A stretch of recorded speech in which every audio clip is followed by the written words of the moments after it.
Bonjour à tous.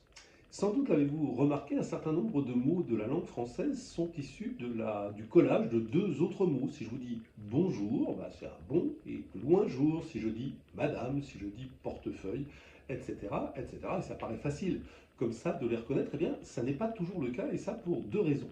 La première raison, c'est que parfois on a oublié quelle était l'origine d'un des deux mots. Si je vous dis être dupe, être naïf, être crédule, dupe, c'est la jonction de et de hupe. H-U-2-P-E. Qu'est-ce que c'est qu'une huppe?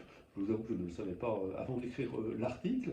Eh bien, une huppe, c'était le nom d'un petit oiseau, d'un petit passereau réputé stupide. Et donc, quand on disait de quelqu'un qu'il était deux huppes, ça veut dire qu'il était aussi bête que cet oiseau. Et puis, deux huppes, ça a fini par se souder. Aujourd'hui, ça s'écrit D-U-P-E. Et bien malin celui qui connaît l'origine du mot huppe.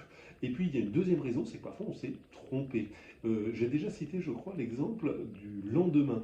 Le lendemain, au départ, c'est pas le lendemain, c'est un endemain, sans L devant. Mais avec l'article défini L apostrophe en demain, lendemain. Et puis à force, on a oublié que c'était un L apostrophe et on a mis un le devant, le lendemain. Autre exemple amusant pour moi, ma tante, la sœur de ma mère par exemple. Eh bien, ma tante, ta tante, sa tante, c'était pas ça du tout. Au départ, c'était une hante, A-N-T-E.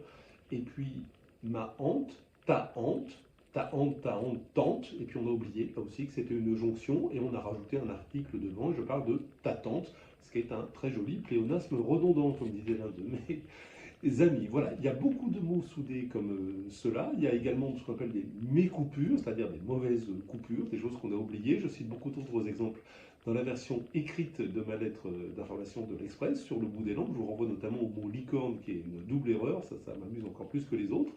Je vous souhaite d'excellentes fêtes de fin d'année et je vous donne rendez-vous au début de l'année prochaine.